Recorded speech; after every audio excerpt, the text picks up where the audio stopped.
Love ജിഹാദിന് ഇരയാക്കപ്പെട്ട ആത്മഹത്യ ചെയ്യുകയോ കൊല്ലപ്പെടുകയോ ചെയ്ത പല പെൺകുട്ടികളുടെയും പോസ്റ്റ്മോർട്ടം റിപ്പോർട്ടിനകത്ത് അവരുടെ ചില സ്വകാര്യ ഭാഗങ്ങളിൽ ഇസ്ലാമികമായിട്ടുള്ള കാര്യങ്ങൾ പച്ച കുത്തി വെച്ചിട്ടുണ്ട്. മുക്കത്തെ കാഞ്ചനമാല മൊയ്തീനെ പ്രേമിച്ചതിനെതിരെ ലവ് ജിഹാദാണെന്ന് ആരും പറഞ്ഞിട്ടില്ലല്ലോ. കമലാ സുരയ്യ അല്ലെ കമലാദാസിന്റെ ആ ബന്ധത്തിനെ പറ്റി ലവ് ജിഹാദ് എന്ന് പറയാനിടയായി.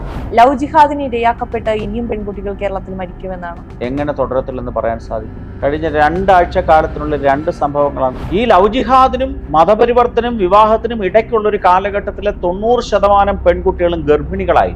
ഈ ഒരു ചൂഷണത്തിന് ഇരയായി കഴിഞ്ഞതിന് ശേഷം ഈ പെൺകുട്ടികളുടെ ജീവിതം നരകയാതനയാണ്. ഈ ലവ് ജിഹാദിന്റെ പിറകിൽ പ്രവർത്തിക്കുന്ന ഒരു ആൺകുട്ടി മാത്രമല്ല, വളരെ പ്രൊഫഷണലായി പരിശീലനം സിദ്ധിച്ച പലരും ചേർന്നിട്ടുള്ള ഒരു കോർപ്പറേറ്റ് സംവിധാനം തന്നെയാണ് ലവ് ജിഹാദ് മാഫിയ എന്ന് പറയുന്നത്. ഈ ലവ് ജിഹാദ് എന്ന് പറയുന്നത് യാഥാർത്ഥ്യമല്ല എന്ന് പറയുന്ന ഒരു മിഥ്യാധാരണയിലാണ് ഇടതുപക്ഷവും നമ്മുടെ സർക്കാരും എല്ലാം ഇന്നും ഇരിക്കുന്നത്.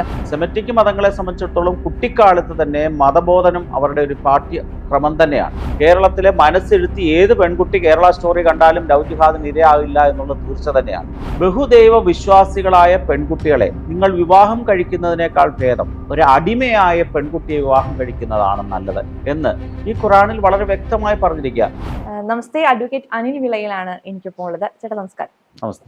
ലവ് ജിഹാദ് ഒരു യാഥാർത്ഥ്യമാണോ എന്നുള്ള ചോദ്യത്തിന്റെ പ്രസക്തി പൂർണ്ണമായും നഷ്ടപ്പെട്ടിരിക്കുന്നു. ഇപ്പോൾ അടുത്തിടയ്ക്ക് ഒരു ജീവൻ കൂടി ലവ് ജിഹാദിന്റെ പേരിൽ പൊടിയുന്ന ഒരു സാഹചര്യം, ദൈവത്തിന്റെ സ്വന്തം നാട് എന്ന് പറയുന്ന അല്ലെങ്കിൽ മതനിരപേക്ഷതയെ വലിയ രീതിയിൽ പുകഴ്ത്തി പറയുന്ന ഒരു സർക്കാരുള്ള നാട്ടിൽ സംഭവിച്ചിരിക്കുകയാണ്. എന്തുകൊണ്ടാണ് നമ്മുടെ പെൺകുട്ടികൾക്ക് ഇങ്ങനെ സംഭവിക്കുന്നത്? തീർച്ചയായിട്ടും നല്ലൊരു ചോദ്യമാണ്. കാരണം നമ്മൾ ലവ് ജിഹാദിന്റെ ഇരകളാക്കപ്പെട്ടവരുടെ പ്രശ്നങ്ങളെ പറ്റി മാത്രമാണ് ധാരാളം ചർച്ചകൾ നടത്തിയിട്ടുള്ളത്. എപ്രകാരമുള്ള മാർഗങ്ങളിൽ കൂടിയാണ് നമ്മുടെ പെൺകുട്ടികൾ ലവ് ജിഹാദിൽ പെട്ടുപോകുന്നത്, അവരെപ്രകാരം ഇരയാകാൻ ഇടയായ സാഹചര്യം എന്താണെന്നും ആരും പഠിക്കാൻ ശ്രമിക്കുന്നില്ല എന്നുള്ളതാണ് വാസ്തവം. നമ്മൾ ശ്രദ്ധിക്കേണ്ടത് പരമാവധി പെൺകുട്ടികളും അല്ലെങ്കിൽ ഈ ലവ് ജിഹാദിൽ ഉൾപ്പെട്ടിട്ടുള്ളതിലെ പരമാവധി കുട്ടികളും ഏതെങ്കിലും ഒരു പ്രൊഫഷണൽ കോഴ്സ് പഠിക്കാൻ പോയ സാഹചര്യത്തിലാണ് ഈ ലവ് ജിഹാദിന് ഇരകളായിട്ടുള്ളത്. നമുക്കറിയാം, ഒരു 12ാം ക്ലാസ് വരെ +2 വരെയൊക്കെ വീട്ടിൽ നിൽക്കുന്നു, അവരുടെ അടുത്തുള്ള ഒരു വിദ്യാലയത്തിൽ പഠിക്കുന്നു. ആ ഒരു കാഴ്ചപ്പാടിൽ പോകുമ്പോൾ കുറേ സുരക്ഷിതത്വ ബോധം അല്ലെ അവരുടെ മുകളിൽ ഒരു നിയന്ത്രണവും നോട്ടവും ഒക്കെ ഉണ്ടാകും. പക്ഷേ ഒരു പ്രൊഫഷണൽ കോളേജിലേക്ക് പോകുമ്പോൾ വീട്ടിൽ നിന്ന് മാറി നിൽക്കുന്ന സാഹചര്യം ഉണ്ടാകുന്നു. അവർ ഹോസ്റ്റലിൽ താമസിക്കുന്നു, വ്യത്യസ്തരായിട്ടുള്ള ധാരാളം അതുവരെ ഇല്ലാത്ത സൗഹൃദങ്ങളിലേക്ക് വരുന്നു. ആ ഒരു സാഹചര്യമാണ് ഇതിൻ്റെ ഫസ്റ്റ് ഫേസ് എന്ന് പറയുന്നത്, വീട്ടിൽ നിന്ന് മാറി നിൽക്കുന്ന സാഹചര്യം. ആ സാഹചര്യത്തെ തുടർന്ന് നമുക്കറിയാം, ഒരു കോളേജിലേക്ക് ചെന്ന് ഒരു പ്രൊഫഷണൽ കോളേജിൽ ഒരു ഹോസ്റ്റലിൽ ചെല്ലുമ്പോൾ അവരുടെ സൗഹൃദത്തിലേക്ക് വളരെ വ്യത്യസ്തമായ ജാതി മതവിഭാഗങ്ങളിലുള്ള ആൾക്കാർ വരികയാണ്. ആ ഒരു സാഹചര്യത്തിൽ ചെറിയ ചെറിയ സഹായങ്ങൾ ചെയ്തു കൊടുക്കുന്ന ഒരു ഗ്രൂപ്പ് രംഗപ്രവേശം ചെയ്യുന്നു. ഈ പെൺകുട്ടികൾക്ക് ആവശ്യം എന്തെങ്കിലുമൊക്കെ ചെറിയ മൊബൈൽ ചാർജ് ചെയ്ത് കൊടുക്കുക, അല്ലെങ്കിൽ അതേപോലുള്ള പെട്ടെന്ന് ഹോസ്റ്റലിൽ നിന്ന് പുറത്തു പോകാതെ തന്നെ ഏതെങ്കിലുമൊക്കെ സഹായം എത്തിച്ചു കൊടുക്കുക. അങ്ങനെ ചെറിയ ഒരു സൗഹൃദത്തിൽ കൂടെ തുടങ്ങുന്നു. അതാണ് ആദ്യം ഒരു ഇരയെ കണ്ടെത്തുകയാണ് ഉണ്ടാകുന്നത്.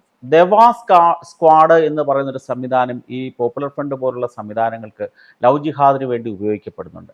അതിന് നേതൃത്വം നൽകുന്നത് പരമാവധി പെൺകുട്ടികൾ തന്നെയാണ്. ഇസ്ലാമിക വിഭാഗത്തിലെ പെൺകുട്ടികളാണ് ഈ സ്ക്വാഡിലെ പ്രമുഖരായിട്ടുള്ള വ്യക്തിത്വങ്ങൾ.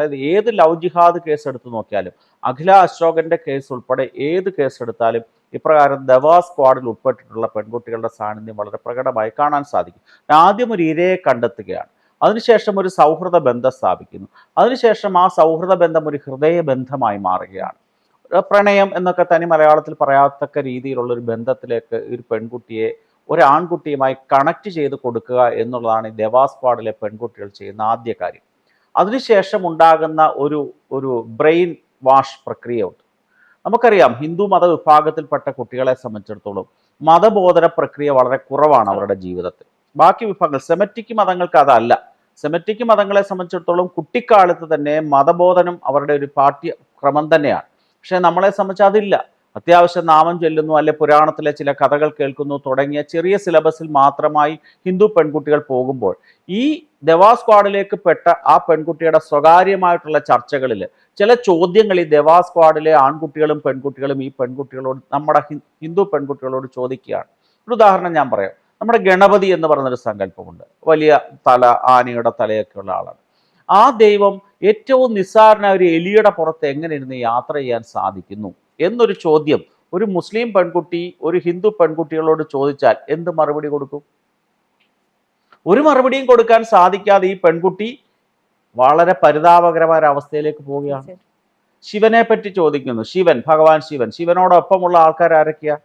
ഭൂതഗണങ്ങൾ. മയിലുണ്ട്, അതുപോലെ തന്നെ കാളയുണ്ട്, അല്ലെങ്കിൽ പാമ്പുണ്ട്, തുടങ്ങിയ വ്യത്യസ്തമായിട്ടുള്ള, എന്ന് വെച്ചാൽ പരസ്പരം പോരാടുന്ന ഗ്രൂപ്പിലുള്ള വ്യക്തികളാണ് ശിവന്റെ ആ ഗണങ്ങളിൽപ്പെട്ടത്. ഇതെങ്ങനെ സംഭവിക്കുന്നു? മയിലിന് എപ്പോൾ വേണമെങ്കിലും പാമ്പിനെ കൊത്താം, തീർച്ചയായും. അല്ലെങ്കിൽ പുലിക്ക് വേണമെങ്കിൽ എപ്പോൾ വേണമെങ്കിലും സിംഹത്തിനെ അല്ല ഈ കാളയെ ഭക്ഷിക്കാം. ഈ ഒരു സാഹചര്യം എങ്ങനെയാണ് എന്ന് ചോദിച്ചാൽ നമ്മളുടെ പെൺകുട്ടികൾ എന്ത് മറുപടി പറയും? സ്വന്തം വിശ്വാസത്തെ ചോദ്യം ചെയ്യേണ്ട ആ, ഒരു സാഹചര്യം. ചോദ്യം ചെയ്യലല്ല, ഇവരൊരു കളിയാക്കലിൽ കൂടി ഇവരുടെ ബ്രെയിൻ വാഷിന്റെ തലങ്ങളിലേക്ക് പോവുകയാണ്. ഈ ചോദ്യങ്ങൾക്ക് ഉത്തരം തരാൻ സാധിക്കാതെ വരുന്ന ഹിന്ദു പെൺകുട്ടി നിസ്സഹായായി മാറുകയാണ്. പക്ഷേ ഈ ചോദ്യം ചോദിച്ച പെൺകുട്ടികളെ സംബന്ധിച്ച് അവർ ബുദ്ധിമതികളാണ്. അവരുടെ ചോദ്യം അവരുടെ മതത്തിനെ പറ്റി കൃത്യമായി അവർക്ക് പറഞ്ഞ് മനസ്സിലാക്കാൻ സാധിക്കും. നിങ്ങളുടെ ഈ 33 ദൈവങ്ങൾ എന്തിനാണ്? ഒരൊറ്റ ദൈവം പോരായോ? ആ ദൈവത്തിൽ വിശ്വസിച്ച് എല്ലാ കാര്യങ്ങൾക്കും പരിഹാരമുണ്ടാകുമല്ലോ എന്നുള്ള രീതിയിലേക്ക് ഈ ഹിന്ദു പെൺകുട്ടികളെയും ക്രൈസ്തവ പെൺകുട്ടികളെയും വഴിതിരിച്ചു വിടുന്നിടത്താണ് ആദ്യഘട്ടം തുടങ്ങുന്നത്. ആ സമയത്താണ് അവിടെ ചൂഷണം ആരംഭിക്കും. ഈ ചോദ്യങ്ങൾക്ക് ഉത്തരം പറഞ്ഞു തരാനും അല്ലെങ്കിൽ അവരുടെ മനസ്സിലുള്ള ആശങ്കകൾ പരിഹരിക്കാനുമുള്ള ചില ആൾക്കാർ ആ രംഗത്തേക്ക് പ്രവേശിക്കുകയാണ്. ആ പ്രവേശിക്കുന്നതിലൂടെ ഒരു പ്രേമത്തിന്റെ ഭാഷ അവിടെ ഉടലെടുക്കും. ആ പ്രേമം കഴിഞ്ഞാൽ അടുത്തത് ശാരീരികമായ ചൂഷണം തന്നെയാണ്. ശാരീരികമായ ചൂഷണം അടുത്ത ഫേസിൽ നടന്നു കഴിഞ്ഞാൽ പിന്നെ വിവാഹത്തിലേക്ക് പോകുന്നതിന് ഇടയ്ക്കുള്ളൊരു കാലഘട്ടമുണ്ട്. ശാരീരിക ചൂഷണത്തിനും ഈ വിവാഹത്തിനും ഇടയ്ക്ക് ഇവരെ മതം പഠിപ്പിക്കണം. മതം പഠിപ്പിക്കാതെ ഇവരെ ഒരു വിവാഹത്തിലേക്ക് കൊണ്ടുപോകില്ല. നമുക്കറിയാം, ഖുറാനിൽ പോലും വളരെ വ്യക്തമായി മതപരിവർത്തനത്തിനെ പറ്റിയല്ല വിവാഹത്തിനെ പറ്റി പറയുന്നുണ്ട്. ഖുറാനിലെ 2-ാമത്തെ സൂറയിലെ 221-ാമത്തെ ആയത്തുണ്ട്. അതിനകത്ത് പറഞ്ഞിരിക്കുന്നത്, ബഹുദൈവ വിശ്വാസികളായ പെൺകുട്ടികളെ നിങ്ങൾ വിവാഹം കഴിക്കുന്നതിനേക്കാൾ ഭേദം ഒരു അടിമയായ പെൺകുട്ടിയെ വിവാഹം കഴിക്കുന്നതാണ് നല്ലത് എന്ന് ഈ ഖുറാനിൽ വളരെ വ്യക്തമായി പറഞ്ഞിരിക്കുക. അതിനെ 2 രീതിയിലും വ്യാഖ്യാനിക്കാം. ഒന്നാമത്തെ വ്യാഖ്യാനം എങ്ങനെയാണ്? ബഹുദൈവ വിശ്വാസിയായ പെൺകുട്ടിയെ വിവാഹം കഴിക്കരുത് എന്ന് വേണമെങ്കിൽ ഒരു വ്യാഖ്യാനം പറയാം. 2-ാമത്തെ വ്യാഖ്യാനം എങ്ങനെയാണ്? നിങ്ങൾ ബഹുദൈവ വിശ്വാസിയായ പെൺകുട്ടിയെ കെട്ടിക്കോളൂ, പക്ഷേ അവളെ ഏകദൈവ വിശ്വാസിയാക്കി മാറ്റണം. എന്ന് വെച്ചാൽ അവളെ മതപരിവർത്തനം ചെയ്താൽ നിങ്ങൾക്ക് ഈ ആയത്തിനകത്തെ ആ കടമ്പ മറികടക്കാൻ സാധിക്കും. ആ ഒരു സാഹചര്യത്തിൽ കൂടെ ഈ പെൺകുട്ടികളെ സത്യസരണി പോലെയുള്ള ഇസ്ലാമിക കേന്ദ്രങ്ങളിലേക്ക് കൂട്ടിക്കൊണ്ടു പോയിട്ട് തീവ്രമായ രീതിയിൽ അവരുടെ മതബോധം ഈ പെൺകുട്ടികളിലേക്ക് കുത്തിവെക്കുന്ന ഒരു നടപടിയിലാണ് ഈ ലവ് ജിഹാദ് എന്ന് പറയുന്ന പ്രക്രിയ ആരംഭിക്കുന്നത്. അതിന് വളരെ വ്യക്തമായ ആസൂത്രണമുണ്ട്. 1990-കളിലാണ് ഈ ലവ് ജിഹാദ് എന്ന് പറയുന്ന സംഭവം കേരളത്തിൽ ആദ്യമായി തുടങ്ങിയത്. മലപ്പുറം ജില്ലയിലായിരുന്നു അതിൻ്റെ കേന്ദ്രം. അന്ന് പോപ്പുലർ ഫ്രണ്ട് ഒന്നും ഉണ്ടായിരുന്നില്ല. ജമാഅത്തെ ഇസ്ലാമിയുടെയും ഒക്കെ നേതൃത്വത്തിൽ, അല്ലെങ്കിൽ സലഫി സംഘടനകൾ ഒക്കെ ആയിരുന്നു അതിന് നേതൃത്വം നൽകിയിരുന്ന പ്രസ്ഥാനങ്ങൾ. അവർ ചെറിയ രീതിയിൽ തുടക്കം കുറിച്ചതാണ്. പക്ഷെ പോപ്പുലർ ഫ്രണ്ടിൻ്റെ ഒക്കെ വരവോടുകൂടിയാണ് ലവ് ജിഹാദ് എന്ന് പറയുന്ന പ്രക്രിയ വളരെ വ്യാപകവും സജീവവുമായി മാറുന്നത്. എനിക്ക് തോന്നുന്നു 2006 കാലഘട്ടത്തിൽ അന്ന് KK ലതിക എന്ന് പറയുന്ന CPM-ന്റെ MLA കേരള നിയമസഭയിൽ 2006-നും 2012-നും ഇടയ്ക്ക് എത്ര മതപരിവർത്തനം കേരളത്തിൽ നടത്തിയിട്ടുണ്ട് എന്നൊരു ചോദ്യം ചോദിച്ചപ്പോൾ അന്നത്തെ മുഖ്യമന്ത്രിയായിരുന്ന ഉമ്മൻചാണ്ടി പറഞ്ഞ കണക്കനുസരിച്ചുകൊണ്ട് ഏകദേശം 7713 ആ 6 വർഷക്കാലം കൊണ്ട് മതപരിവർത്തനം ചെയ്തു. അതിനകത്തെ മഹാഭൂരിപക്ഷം കുട്ടികളും ഹിന്ദു ക്രൈസ്തവ പെൺകുട്ടികളായിരുന്നു, അല്ലാതെ കുടുംബിനികളായിട്ടുള്ള ആൾക്കാരോ പുരുഷന്മാരോ ആയിരുന്നില്ല. അതുതന്നെ ആ ചോദ്യത്തിൻ്റെയും ആ ഉത്തരത്തിൻ്റെയും പിറകിൽ നമ്മൾ ശ്രദ്ധിക്കുമ്പോൾ അതൊക്കെ തന്നെ പരമാവധി ലവ് ജിഹാദിന്റെ ഇരകളാക്കപ്പെട്ട പെൺകുട്ടികളായിരുന്നു എന്ന് വളരെ വ്യക്തമാണ്. തീർച്ചയായിട്ടും. ഇപ്പൊ നമ്മൾ ഈ പെൺകുട്ടികളെ ഇപ്പൊ പറഞ്ഞ പോലെ ഒരു പ്രൊഫഷണൽ കോഴ്സ് എടുത്ത ഒരു കോളേജിലേക്ക് വീട്ടിൽ നിന്ന് മാറി നിൽക്കുന്ന ഒരു സാഹചര്യം ഉണ്ടാകുന്നു. അപ്പൊ പൊതുവെ തന്നെ നമുക്കറിയാം വീട്ടുകാരായിട്ടുള്ള ഒരു കമ്മ്യൂണിക്കേഷന് വലിയൊരു ഗ്യാപ്പ് വരുന്നുണ്ട്. ഇതേ സമയം ഇപ്പൊ ഇപ്പൊ നമ്മൾ ഈ കോതമംഗലത്തെ വിഷയം എടുക്കുകയാണെങ്കിൽ ആ പെൺകുട്ടിക്ക് ഈ വിഷയം ഉണ്ടായി, ഇത്തരത്തിലുള്ള പ്രശ്നങ്ങൾ ഉണ്ട് എന്ന് ഈ വീട്ടുകാർ അറിഞ്ഞിട്ടും ആ കുട്ടി മരിക്കുന്നത് വരെ ഈ വീട്ടുകാരത് പുറത്തു പറഞ്ഞിട്ടില്ല. അത് ഒരു മാനുഷികമായി കാണുന്നത് കൊണ്ടായിരിക്കാം അങ്ങനെ പറയാതിരിക്കുന്നത്. അപ്പൊ ഇത്തരത്തിലുള്ള സംഭവങ്ങൾ ഉണ്ടാകുമ്പോൾ അത് പുറത്തു പറയാനുള്ള പേടിയും ബാക്കിയുള്ളവരെ ഇതിലൊരു അവബോധം ഉണ്ടാക്കുന്നതിൽ ബാധിക്കുന്നില്ലേ? അത് ശരിയാണ്. പക്ഷെ അതിന്റെ പ്രശ്നം എന്ന് വെച്ചാൽ എൻ്റെ മോള് ഒരു ലവ് ജിഹാദിലെ ഇരയായി എന്ന് മനസ്സിലാക്കി കഴിയുമ്പോൾ, അല്ലെങ്കിൽ ഇപ്രകാരം ഒരു പ്രശ്നത്തിൽ പെട്ടു എന്ന് മനസ്സിലാക്കി കഴിഞ്ഞാൽ ഇതാരും അറിയരുത്. എൻ്റെ മാർഗത്തിൽ കൂടി ഇത് പരിഹരിച്ച് എങ്ങനെങ്കിലും മോചിപ്പിക്കാനുള്ള ശ്രമം ഞാൻ നടത്തും. അതുകൊണ്ട് ചുറ്റും ആരും അറിയരുത്. ഇത് ആ ലവ് ജിഹാദിൽ പെടാതെ തിരിച്ചു വന്നാൽ ഭാവിയിൽ ഈ എൻ്റെ മോൾക്കോ അല്ലെങ്കിൽ എൻ്റെ കുട്ടിക്കോ ഏതെങ്കിലും പ്രശ്നം ഉണ്ടാകുമോ, നാണക്കേടാകുമോ എന്നുള്ള തോന്നലാണ് അതിൻ്റെ പിറകിലുള്ള മനഃശാസ്ത്രം. നമ്മൾ ശ്രദ്ധിക്കേണ്ട ഒരു കാര്യമുണ്ട്. ഈ ലവ് ജിഹാദിന്റെ പിറകിൽ പ്രവർത്തിക്കുന്ന ഒരു ആൺകുട്ടി മാത്രമല്ല, വളരെ പ്രൊഫഷണലായി പരിശീലനം സിദ്ധിച്ച പലരും ചേർന്നിട്ടുള്ളൊരു കോർപ്പറേറ്റ് സംവിധാനം തന്നെയാണ് ലവ് ജിഹാദ് മാഫിയ എന്ന് പറയുന്നത്. പോലീസ് ഉദ്യോഗസ്ഥരുണ്ട്. നമുക്കറിയാം കുറേ കാലത്തിന് മുമ്പ് പച്ച വെളിച്ചം എന്ന് പറഞ്ഞ കേരള പോലീസിലെ ഒരു ഇസ്ലാമിക വിഭാഗ ഗ്രൂപ്പിനെ പറ്റി. അതേപോലുള്ള പോലീസ് വിഭാഗമുണ്ട്, അഭിഭാഷകരുടെ സഹായമുണ്ട്, മനഃശാസ്ത്രജ്ഞന്മാരുണ്ട്. ഇവരെല്ലാം കൂടെ ചേരുമ്പോഴാണ് ലവ് ജിഹാദ് പൂർണ്ണമാകുന്നത്. എങ്ങനെയാണ് ഇവരുടെ പ്രവർത്തനം? പോലീസ് വിഭാഗത്തിലെ ആൾക്കാർ, നമുക്കറിയാം ഒരു പെൺകുട്ടിയെ കാണാതായി കഴിഞ്ഞാൽ സ്വാഭാവികമായിട്ടും കേരള ഹൈക്കോടതിയിൽ ഒരു ഹേബിയസ് കോർപ്പസ് ഹർജി ഉണ്ടാകും, ഈ പെൺകുട്ടിയെ അറസ്റ്റ് ചെയ്ത് ഹാജരാക്കണമെന്ന്. ആ സമയത്ത് ഈ കുട്ടിയെ കോടതിയിൽ ഹാജരാക്കുമ്പോൾ എന്തൊക്കെ പറയണം, എങ്ങനെയൊക്കെ പറയണം എന്നുള്ളതിനെ പറ്റി കൃത്യമായി പറഞ്ഞ് പഠിപ്പിക്കാൻ പോലീസ് ഉദ്യോഗസ്ഥന്മാരായിരുന്ന വ്യക്തികളും അല്ലെങ്കിൽ അഭിഭാഷകരും ഒക്കെ തന്നെ ആ രംഗത്തുണ്ട്. അതുപോലെ തന്നെ ഈ പെൺകുട്ടികൾക്ക് മനഃശാസ്ത്രപരമായിട്ടുള്ള കൗൺസിലിംഗ് കൊടുക്കും, അതിനുള്ള സംവിധാനവുമുണ്ട്. ഇങ്ങനെയുള്ള ഒരു വലിയ കോക്കസ്, ഒരു വലിയ നെറ്റ്വർക്കിന്റെ ആ ഇടയിലേക്ക് പെട്ടുകഴിഞ്ഞാൽ ഈ പെൺകുട്ടിയെ സംബന്ധിച്ചിടത്തോളം അതിന് മാറ്റി പറയുക എന്ന് പറയുന്നത് വളരെ ബുദ്ധിമുട്ടുള്ള ഒരു കാര്യം തന്നെയാണ്.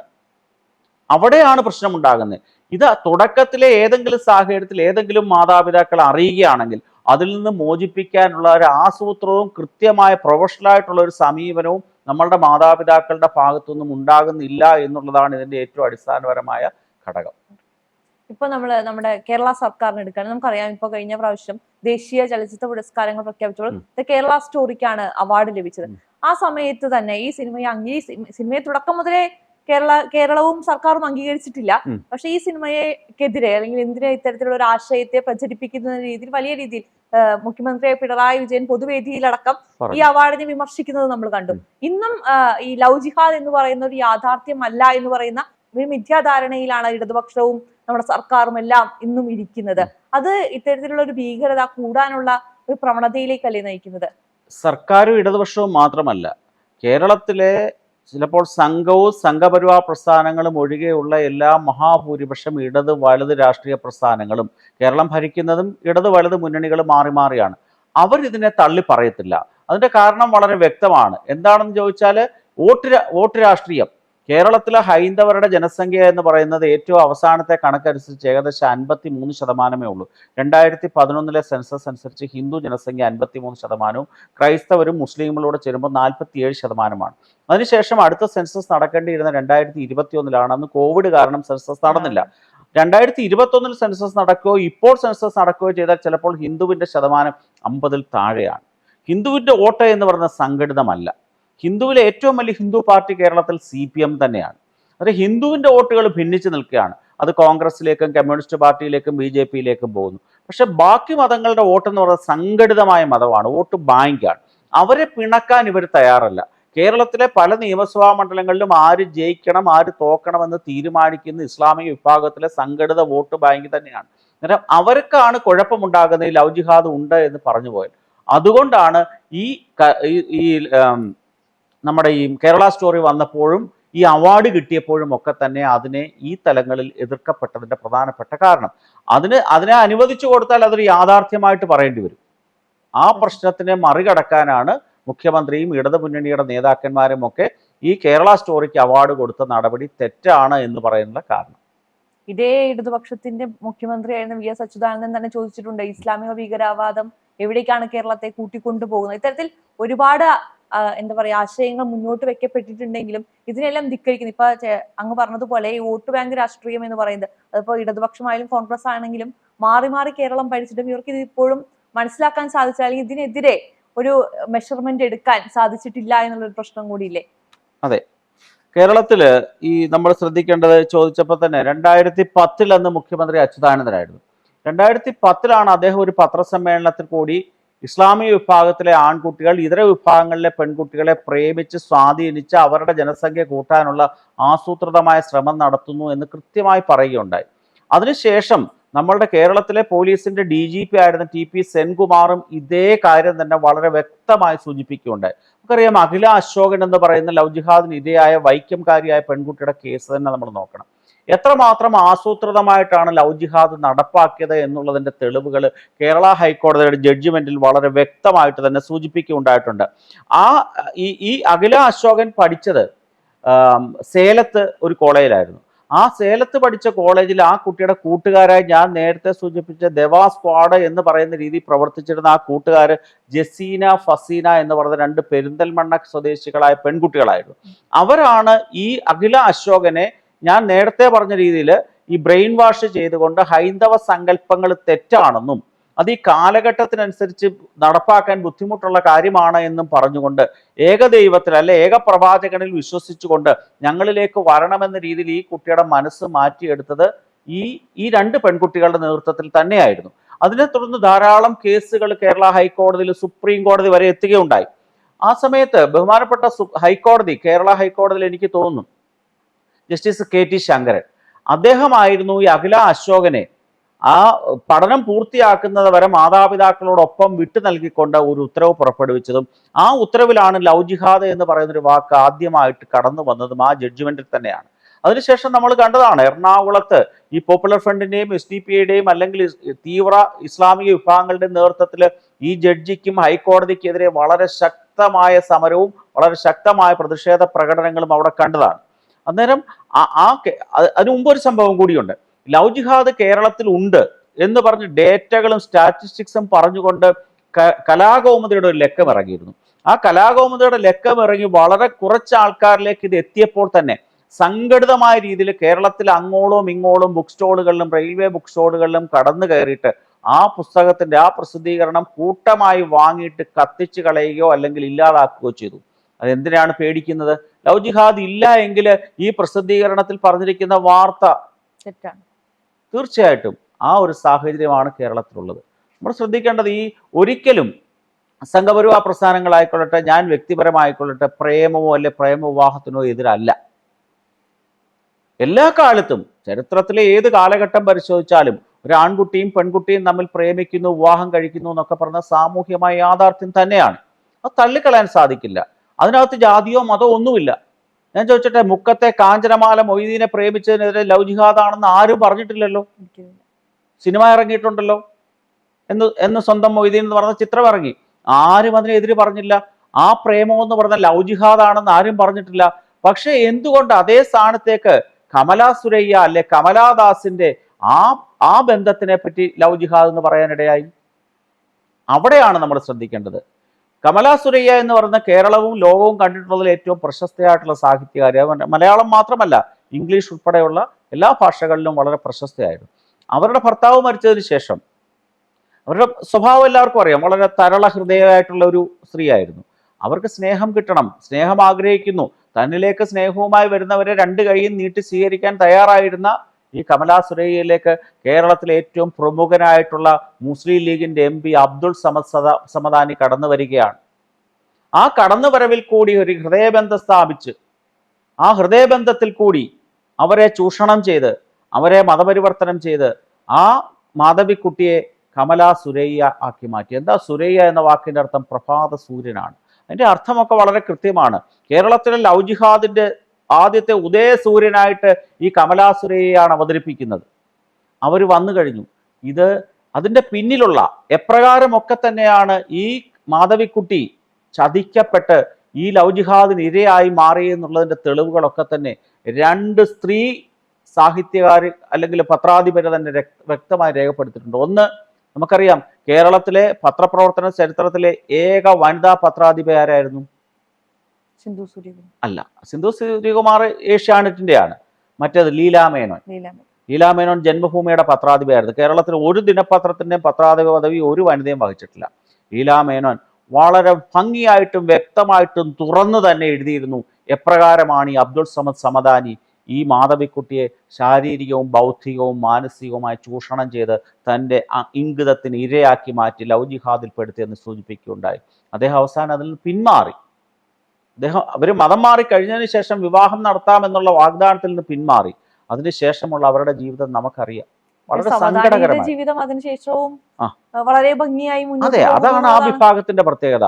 അതിനകത്ത് ഒരു വിഭാഗത്തിലുള്ള ഒറ്റ ആള് പോലും ആ നടപടിയെ തള്ളി പറയാൻ തയ്യാറല്ല. കാരണം അവരുടെ മതപരമായിട്ടൊരു ആവശ്യമാണ്.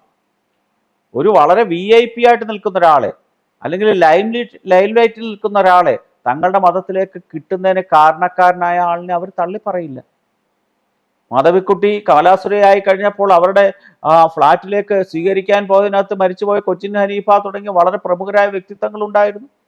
അതിനുശേഷവും വീണ്ടും ഇവരൊരു ഗൾഫിലെ ഡോക്ടറുടെ ലവ് ജിഹാദിന് ഇരയായതായിട്ട് രേഖപ്പെടുത്തിയിട്ടുണ്ട്. അങ്ങനെ ധാരാളം ഉദാഹരണങ്ങൾ നമ്മുടെ മുമ്പിൽ ഉണ്ടെങ്കിലും നമ്മളുടെ പെൺകുട്ടികളും നമ്മളുടെ മാതാപിതാക്കളും ഇതൊന്നും പഠിക്കുന്നില്ല. നമ്മൾ ശ്രദ്ധിക്കേണ്ട ഒരു കാര്യമുണ്ട്. ഈ ഒരു ചൂഷണത്തിന് ഇരയായി കഴിഞ്ഞതിന് ശേഷം ഈ പെൺകുട്ടികളുടെ ജീവിതം നരകയാതനയാണ്. കേരളത്തിൽ നിന്ന് ലവ് ജിഹാദിന് ഇരയായ ഏകദേശം 20-23 പെൺകുട്ടികളാണ് അഫ്ഗാനിസ്ഥാനിലും സിറിയയിലും ഒക്കെ IS കേന്ദ്രങ്ങളിൽ പെട്ടുപോയിട്ടുള്ളത്. അവരുടെ ഭർത്താക്കന്മാർ അവിടുത്തെ സ്ഫോടനങ്ങളിലും അല്ലെങ്കിൽ സൈന്യത്തിൻ്റെ ഇടപെടലിലും ഒക്കെ തന്നെ വധിക്കപ്പെട്ടു. ആ പെൺകുട്ടികളുടെ അവസ്ഥ പിന്നീട് എന്താണ്? അവർ ബാക്കിയുള്ള ISISന്റെ പ്രവർത്തകരുടെ ലൈംഗിക അടിമകളായി അവരുടെ ജീവിതം ആ രാജ്യങ്ങളിൽ അവർ നടത്തുകയാണ്. ഇപ്പോൾ എങ്ങനെയെങ്കിലും ഈ രാജ്യത്തേക്ക് വരണമെന്ന് യാചിക്കുന്ന കാഴ്ചയും നമ്മൾ ചില വീഡിയോകൾ കണ്ടിട്ടുണ്ട്. ഇങ്ങനെ വളരെ ആസൂത്രിതമായി ഒരു കാര്യമുണ്ട്, നമ്മുടെ കുട്ടികൾ ശ്രദ്ധിക്കാതെ പോകുന്നൊരു കാര്യമുണ്ട്.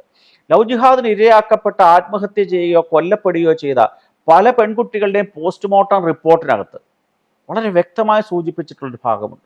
അവരുടെ ചില സ്വകാര്യ ഭാഗങ്ങളിൽ ഇസ്ലാമികമായിട്ടുള്ള കാര്യങ്ങൾ പച്ച കുത്തി വെച്ചിട്ടുണ്ട്. നിസ്സാരമായിട്ട് കാണാൻ ഒക്കുന്നല്ല.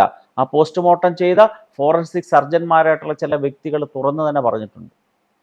കാരണം ഒരിക്കൽ പോലും ഇതിൽ നിന്ന് അവർ പോകരുത്. ഈ ലവ് ജിഹാദിനും മതപരിവർത്തനം വിവാഹത്തിനും ഇടയ്ക്കുള്ളൊരു കാലഘട്ടത്തിലെ 90% പെൺകുട്ടികളും ഗർഭിണികളായിരുന്നു.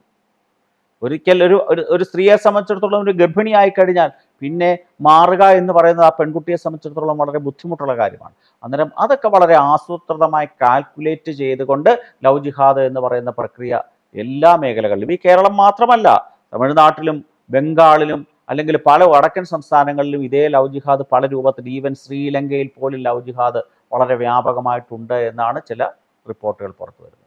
ഇപ്പൊ നമുക്കറിയാം, ഇപ്പോൾ നോർത്തേൺ സ്റ്റേറ്റ്സിനൊക്കെ എടുക്കുകയാണെങ്കിൽ അവിടെയൊക്കെ കൃത്യമായി ഇതിനെതിരെയുള്ള നടപടികൾ ഒരുങ്ങുന്നുണ്ടെന്നുള്ളതാണ്. കൃത്യമായി ആളുകളിലേക്ക് അടുത്ത് ചെന്ന് ഇതിനെങ്ങനെ പ്രതിരോധിക്കണം അല്ലെങ്കിൽ എങ്ങനെ അതിനെ തിരിച്ചറിയണമെന്ന് സർക്കാരുകൾ തന്നെ അല്ലെങ്കിൽ അതുമായി ബന്ധപ്പെട്ട് നിൽക്കുന്നവർ തന്നെ പറഞ്ഞു മനസ്സിലാക്കാനുള്ള ഇടപെടലുകൾ നടക്കുന്നുണ്ട്. പക്ഷെ നമ്മുടെ നാട്ടിൽ അങ്ങനെയൊന്നും നടക്കുന്നില്ല എന്നുള്ളതാണ് ഒന്നാമത്തെ കാര്യം. പിന്നെ എങ്ങനെയാണ് നമ്മുടെ കുട്ടികളെ നമ്മൾ ഇതിൽ നിന്ന് രക്ഷിക്കാൻ വേണ്ടി അവർക്ക് എങ്ങനെയാണ് നമ്മൾ ഇത് പറഞ്ഞു കൊടുക്കുക?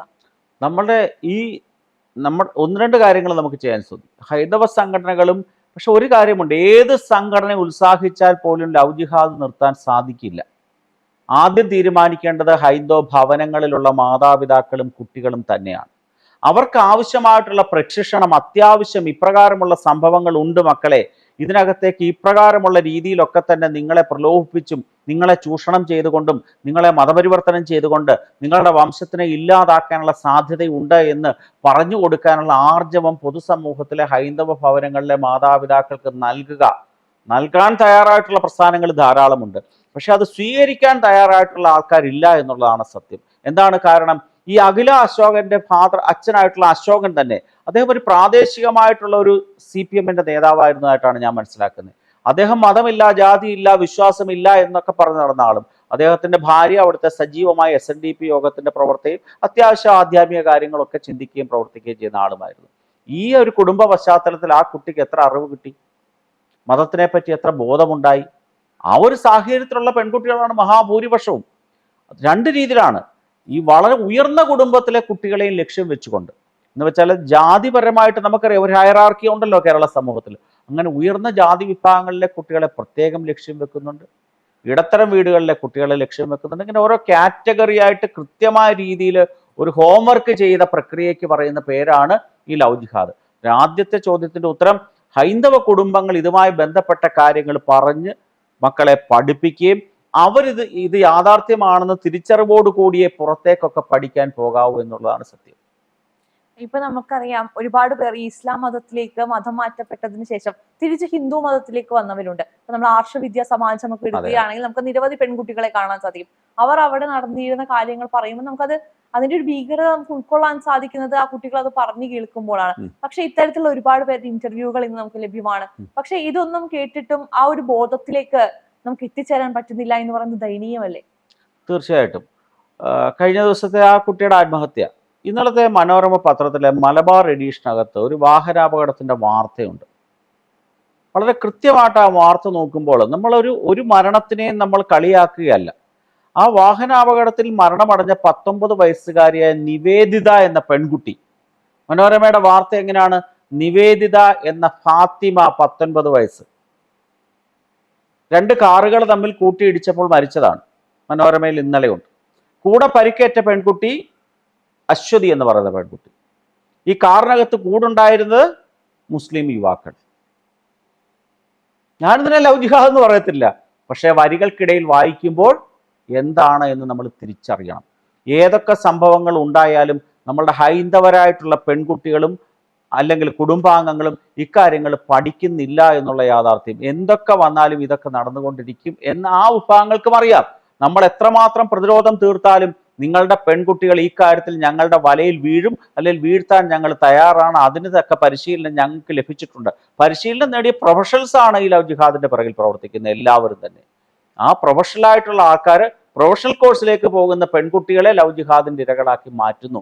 നമ്മളുടെ കുട്ടികളും നമ്മളുടെ വീട്ടുകാരും ഇത് പഠിക്കുന്നു ഇല്ല എന്നുള്ളതാണ് യാഥാർത്ഥ്യം. ഇപ്പൊ നമ്മൾ തുടക്കത്തിൽ പറഞ്ഞു മതപഠനം എന്ന് പറഞ്ഞപ്പോൾ ഇസ്ലാം മതം എടുക്കുകയാണെങ്കിൽ നമുക്കറിയാം കൃത്യമായി മദ്രസ പഠനം ഉറപ്പുവരുത്തുന്നുണ്ട് ഓരോ വീടുകളിലും. പക്ഷെ നമ്മുടെ ഹിന്ദു വീടുകളിലേക്ക് നമ്മൾ നോക്കുമ്പോൾ എവിടെയാണ് ഇന്ന് ഭഗവത്ഗീതയെ കുറിച്ചോ രാമായണത്തെ കുറിച്ചോ ഭാഗവതത്തെ കുറിച്ചോ എന്തിനേലും കുറിച്ച് പറയുന്നതോ, അതല്ലെങ്കിൽ അതിനെ ഒരു എന്താ പറയാ പഴഞ്ചൻ രീതിയായി കാണുന്ന ഒരു തെറ്റായ കാര്യം നടക്കുന്നുണ്ട് നമ്മുടെ വീടുകളിലെല്ലാം. അപ്പൊ എങ്ങനെയാണ് ഈ മതപഠനം ഇത്തരത്തിലുള്ള സംഭവങ്ങളെ കുറയ്ക്കാൻ സഹായിക്കുക? നമുക്കറിയാം കേരളത്തില് ധാരാളം സാമുദായിക പ്രസ്ഥാനങ്ങളുണ്ട്. കേരളത്തിൽ ഹൈന്ദവ പ്രസ്ഥാനം എന്ന് പറഞ്ഞാൽ ചിലപ്പോൾ ഹിന്ദു എന്ന പേരിലുള്ള ഒരു പ്രസ്ഥാനം വിശ്വ ഹിന്ദു പരിഷത്ത് മാത്രമേ ഉള്ളൂ, അല്ലെ ഹിന്ദു ഐക്യവേദി വേറൊരു സമര സംഘടനയാണ്. ബാക്കി കേരളത്തിൽ പ്രബലമായിട്ടുള്ളത് സാമുദായിക സംഘടനകളാണ്. NSS, SNDP, അല്ലെങ്കിൽ യോഗക്ഷേമ സഭ, KPMS, വിശ്വകർമ്മ സഭ, സിദ്ധനാഥ് സർവീസ് സൊസൈറ്റി തുടങ്ങി ധാരാളം നൂറുകണക്കിന് സമുദായ സംഘടനകളുണ്ട്. നമ്മൾ ഒരു കാര്യം ശ്രദ്ധിച്ചിട്ടുണ്ടോ? ഈ ലവ് ജിഹാദിനെ പറ്റി കേരളത്തിലെ വല്ലപ്പോഴും ഒക്കെ നമ്മുടെ വെള്ളാപ്പള്ളി നടേശൻ പറയുന്നതല്ലാതെ ബാക്കി പ്രബലമായിട്ടുള്ള പല സമുദായ നേതാക്കന്മാരും ഈ ലവ് ജിഹാദിനെ പറ്റി പറയുകയോ അതിനുവേണ്ടി ഏതെങ്കിലുമുള്ള പ്രവർത്തനങ്ങൾ ചെയ്യാനോ തയ്യാറാകുന്നില്ല എന്നുള്ളതാണ് സത്യം. തീർച്ചയായിട്ടും ഏറ്റവും സജീവമായി കേരള സമൂഹത്തിൽ ലവ് ജിഹാദിനെ എതിർക്കാനും അതിനെ ബോധവൽക്കരിക്കാനും സാധിക്കുന്ന സാമുദായിക സംഘടനകൾക്കാണ്, ഹൈന്ദവ സാമുദായിക സംഘടനകൾക്കാണ്. അടുത്ത കാലത്ത് നമ്മൾ ശ്രദ്ധിച്ചതാണ് ക്രൈസ്തവ സംഘടനകൾ വളരെ വ്യാപകമായ രീതിയിൽ ഇതുമായി ബന്ധപ്പെട്ടുള്ള പ്രവർത്തനങ്ങൾ നടത്തുന്നുണ്ട്. പല ബിഷപ്പുമാരും ഇതിനെതിരെയായിട്ട് ലേഖനങ്ങളും അല്ലെങ്കിൽ അവരുടെ കുറിപ്പുകളും ഒക്കെ പ്രസിദ്ധീകരിച്ചിട്ടുണ്ട്. അവർ ബോധവതികളാക്കാനുള്ള അവർക്ക് അവസരങ്ങളുമുണ്ട്. കാരണം സെമറ്റിക് മതമാകുമ്പോൾ അവരുടെ കുട്ടികളും അവരുടെ കുടുംബാംഗങ്ങളും ഒക്കെ തന്നെ ആഴ്ചയിൽ ഒരു ദിവസം ഒരിടത്തേക്ക് മതപഠനത്തിന് വേണ്ടി എത്തിച്ചേരുമ്പോൾ ഇത് പറഞ്ഞു മനസ്സിലാക്കാൻ സാധിക്കുന്നുണ്ട്. പക്ഷേ ഹിന്ദുക്കളെ സംബന്ധിച്ച് അപ്രകാരം ഒരു സംവിധാനം ഒരുക്കുന്നതിൽ ഏറ്റവും കൂടുതൽ ശ്രദ്ധ നൽകേണ്ടത് ഈ സാമുദായിക സംഘടനകളാണ്. പക്ഷേ പലതിനെ പറ്റി ഇവർ മൗനം ദീക്ഷിക്കുകയാണ്. വളരെ ദുഃഖകരമായ സാഹചര്യമാണ്. ആ സമുദായ സംഘടനകൾക്ക് ആവശ്യമായ പിന്തുണ നൽകിക്കൊണ്ട് അവരെ കൂടുതൽ പഠിപ്പിച്ചുകൊണ്ട്, കാരണം അതുമായി ബന്ധപ്പെട്ട് കൂടുതൽ പഠനങ്ങൾ നടത്തിയിട്ടുള്ളത് കേരളത്തിലെ സംഘപരിവാർ പ്രസ്ഥാനങ്ങളായ വിശ്വ ഹിന്ദു പരിഷത്തും ഹിന്ദു ഐക്യവേദിയും രാഷ്ട്രീയ സ്വയംസേവക സംഘവും ഒക്കെ തന്നെയാണ്. ആ സംഘടനകളും ഈ സമുദായ സംഘടനകളോട് ഒന്നിച്ചു നിന്നുകൊണ്ട് ഇക്കാര്യത്തിൽ കൃത്യമായ ഒരു പ്രവർത്തന പരിപാടി തയ്യാറാക്കുകയാണ് എന്നുണ്ടെങ്കിൽ ഒരു പരിധി വരെ കേരളത്തിൽ ലവ് ജിഹാദിന് തടയിടാൻ സാധിക്കുക തന്നെ ചെയ്യും. അല്ലാതെ ഏതെങ്കിലും ഒരു പ്രസ്ഥാനമോ ഏതെങ്കിലും ഒന്നോ രണ്ടോ വ്യക്തികളോ നേതൃത്വം നൽകിയത് കൊണ്ട് ഇതിന് മാറ്റം ഉണ്ടാകുകയില്ല. ഈ കേരളത്തിന് വെളിയിലും അല്ലെങ്കിൽ ഉത്തരേന്ത്യയിലൊക്കെ തന്നെ ഇതിനെ തടയാനുള്ള സംവിധാനങ്ങൾ വളരെ വ്യാപകമായിട്ടുണ്ട്. പക്ഷെ കേരളത്തിൽ ഈ പ്രവർത്തനം സജീവമാക്കണമെങ്കിൽ കേരളത്തിലെ സാമുദായിക സംഘടനകളുടെ സഹകരണം ഉറപ്പുവരുത്തണം. ഇപ്പൊ നമ്മൾ നിയമ സംവിധാനങ്ങൾ എടുത്തു നോക്കുകയാണെങ്കിൽ നമുക്കറിയാം സ്പെഷ്യൽ മാരേജ് ആക്ട് പോലെയുള്ള നിയമ സംവിധാനങ്ങൾ നമ്മുടെ നാട്ടിലുണ്ട്. പക്ഷേ ഇതിനെക്കുറിച്ചുള്ള അജ്ഞത കൂടുതൽ. കാരണം ഇത്തരത്തിൽ ഇപ്പോൾ ഒരു ഇന്റർ കാസ്റ്റ് അല്ലെങ്കിൽ ഇന്റർ റിലീജിയൻ മാരേജ് വരികയാണെങ്കിൽ ഈ സ്പെഷ്യൽ മാരേജ് ആക്ട് പോലെയുള്ള സംവിധാനങ്ങൾ ഉണ്ട് എന്നുള്ളത് അറിയാത്തതിന്റെ പേരിൽ മതം മാറിയാലേ നടക്കുള്ളൂ എന്നുള്ള ഒരു തെറ്റായ ധാരണ ഇന്ന് നമ്മൾ ഗ്രാമങ്ങളിലേക്കെല്ലാം ചെല്ലുമ്പോൾ കുട്ടികളിൽ കാണാൻ സാധിക്കുന്നുണ്ട്. എത്രത്തോളമാണ് ഇതിന്റെ അറിവില്ലായ്മ ഇത്തരം ലവ് ജിഹാദ് പോലെയുള്ള കാര്യങ്ങളിലേക്ക് എത്തിച്ചേരാൻ സഹായിക്കുന്നത്? അതെ, തീർച്ചയായിട്ടും നമ്മളുടെ കുട്ടികളൊക്കെ ബിടെക്കോ എംടെക്കോ അല്ലെങ്കിൽ MBBS ഒക്കെ പാസ്സായി എന്നുള്ള കാരണത്താൽ ഇവർക്ക് ധാർമ്മികമായ അറിവുകുറവും നിയമപരമായ അറിവുകുറവും ഉണ്ട് എന്നുള്ളത് യാഥാർത്ഥ്യം തന്നെയാണ്. അതിനെ രണ്ടിനെയുമാണ് ഈ വിഭാഗങ്ങൾ ചൂഷണം ചെയ്യുന്നത്. ധാർമ്മികമായ അറിവുകുറവെന്ന് വെച്ചാൽ നമ്മളുടെ ഹൈന്ദവ ബോധത്തിനെ പറ്റി ഇവർക്കൊരു ധാരണയില്ല, അല്ലെങ്കിൽ അവരിൽ പലരും ഇതിനകത്ത് അഭിമാനം കൊള്ളുന്നില്ല. അതാണ് പ്രധാന പ്രശ്നം. പിന്നെ രണ്ടാമത് ഈ ചോദിച്ച നിയമപരമായ പ്രശ്നങ്ങളെ പറ്റി ഇവർ ബോധവാന്മാരോ ബോധവതികളോ അല്ല. ഈ സാഹചര്യങ്ങളെ മുതലെടുക്കാൻ ഈ സാഹചര്യങ്ങളെ പറ്റി കൃത്യമായ പഠനവും കൃത്യമായ അറിവും നേടിയിട്ടുള്ള പ്രൊഫഷണലുകളായിട്ടുള്ള ലവ് ജിഹാദിന്റെ വ്യക്തികളാണ് ഇവരെ അങ്ങോട്ട് കൂട്ടിക്കൊണ്ടുപോകുന്നത്. അവിടെയാണ് ഹിന്ദു പെൺകുട്ടികൾക്കും ഒരു പരിധി വരെ ക്രൈസ്തവ പെൺകുട്ടികൾക്കും കാലിടറുന്നതും ഈ ചതിക്കുഴിയിലേക്ക് ചെന്ന് ചാടുന്നതും. നമ്മൾ ശ്രദ്ധിച്ചാൽ മതി, ലവ് ജിഹാദിൽ അടിമകളായി ഈ പീഡനത്തിന് ഇരയായി വിവാഹത്തിലേക്ക് പോയിട്ടുള്ള മഹാഭൂരിപക്ഷത്തിന്റെ അവസ്ഥ വളരെ ദുഃഖകരവും സങ്കടകരവുമാണ്. തീർച്ചയായിട്ടും. അതിനെപ്പറ്റി ധാരാളം ന്യൂസുകൾ, ധാരാളം വീഡിയോകൾ, നേരത്തെ സൂചിപ്പിച്ച പോലെ ആർഷവിദ്യാ സമാജത്തിന്റെ ഒക്കെ തന്നെ പെൺകുട്ടികൾ ആ ലവ് ജിഹാദിൽ ഇരകളായി തിരിച്ച് സ്വധർമ്മത്തിലേക്ക് മടങ്ങി വന്ന ധാരാളം പെൺകുട്ടികൾ അവരുടെ അനുഭവ സാക്ഷ്യങ്ങൾ പറയുന്ന വീഡിയോകൾ ലഭ്യമാണ്. പക്ഷെ അത് കാണാനോ അത് മനസ്സിലാക്കാനോ ആ അവസരങ്ങളിലേക്ക് നമ്മളുടെ കുട്ടികൾ ചെന്നെത്തുന്നുമില്ല, മനസ്സിലാക്കുകയും ചെയ്യുന്നില്ല. കേരള സ്റ്റോറി കണ്ടാൽ തന്നെ മതി. കേരളത്തിലെ മനസ്സിരുത്തി ഏത് പെൺകുട്ടി കേരള സ്റ്റോറി കണ്ടാലും ലവ് ജിഹാദിന് ഇരയാവില്ല എന്നുള്ളത് തീർച്ച തന്നെയാണ്. അതുകൊണ്ടാണ് ലവ് ജിഹാദിനെ നമ്മുടെ നാട്ടിൽ സമ്മതിച്ചിട്ടില്ല എന്നുള്ളതാണ്. നമ്മുടെ നാട്ടിൽ പ്രദർശിപ്പിക്കുന്നതിന് വിലക്കൊന്നുമില്ല. പക്ഷെ കേരളത്തിലെ തിയേറ്റർ ലോബി ഒക്കെ തന്നെ പേടിച്ച് ഞങ്ങളുടെ തിയേറ്റർ തല്ലിപ്പൊട്ടിക്കുമോ കത്തിക്കുമോ എന്നൊക്കെ പേടി കാരണം ആ സിനിമ പ്രദർശിപ്പിക്കാനുള്ള തന്റെ ഇടം കാണിക്കാത്തതാണ് പ്രധാന പ്രശ്നം. തീർച്ചയായിട്ടും. ഒരു ചോദ്യം കൂടി, ഒരു അഭിഭാഷകൻ എന്ന നിലയിൽ ലവ് ജിഹാദിന് ഇരയാക്കപ്പെട്ട് ഇനിയും പെൺകുട്ടികൾ കേരളത്തിൽ മരിക്കുമെന്നാണ്? തീർച്ചയായിട്ടും നേരത്തെ പറഞ്ഞ രീതിയിലുള്ള കാര്യങ്ങൾ നടന്നില്ല എങ്കിൽ നമ്മളുടെ പെൺകുട്ടികളെ സമുദായ സംഘടനകളും ഹൈന്ദവ സംഘടനകളും കൂടി മാതാപിതാക്കളുടെ സഹായത്തോടു കൂടി ബോധവാന്മാരും ബോധവതികളും ആക്കിയില്ലെങ്കിൽ ഇത് തുടരുക തന്നെ ചെയ്യും. എങ്ങനെ തുടരത്തില്ലെന്ന് പറയാൻ സാധിക്കും? കഴിഞ്ഞ 2 ആഴ്ച കാലത്തിനുള്ളിൽ 2 സംഭവങ്ങളാണ് കോതമംഗലത്തും കൊട്ടാരക്കരയിൽ ലവ് ജിഹാദ്. ഇന്ന് എനിക്കൊരു ഫോൺ കോൾ വന്നതാണ്. എൻ്റെ ഈ പ്രദേശത്തിനടുത്ത് വള്ളികുന്നം എന്ന് പറയുന്ന സ്ഥലത്തെ ഒരു പ്രബലമായ കുടുംബത്തിലെ ഒരു പെൺകുട്ടി, ജേർണലിസം കഴിഞ്ഞ പെൺകുട്ടിയാണ്. ആ പെൺകുട്ടി അതിനെ തട്ടിക്കൊണ്ട് ഓൾറെഡി പോയിരിക്കുകയാണ്. ഏത് സമയത്ത് വേണമെങ്കിലും ആ ലവ് ജിഹാദിൻ്റെ ഭാഗമായിട്ട് അതിൻ്റെ വിവാഹം നടക്കാമെന്നൊരാൾ എന്നെ വിളിച്ചെന്ന് പറയുകയുണ്ടായി. ഇത് തുടരുക തന്നെ ചെയ്യും. കാര്യങ്ങൾ കൃത്യമായി മനസ്സിലാക്കി പഠിച്ചില്ല എങ്കിൽ ഇരകളാക്കപ്പെടുന്നവരുടെ ജീവിതം വളരെ കഷ്ടമാണ്. താൽക്കാലികമായ സുഖത്തിനും സന്തോഷത്തിനും പ്രലോഭത്തിനും വശംവദരായിട്ട് ഈ ചതിക്കുഴികളിലേക്ക് വീണു പോകുന്ന പെൺകുട്ടികൾ ഇനിയും ഉണ്ടാകുക തന്നെ ചെയ്യും. സമൂഹവും കുടുംബവും ശ്രദ്ധിക്കണം.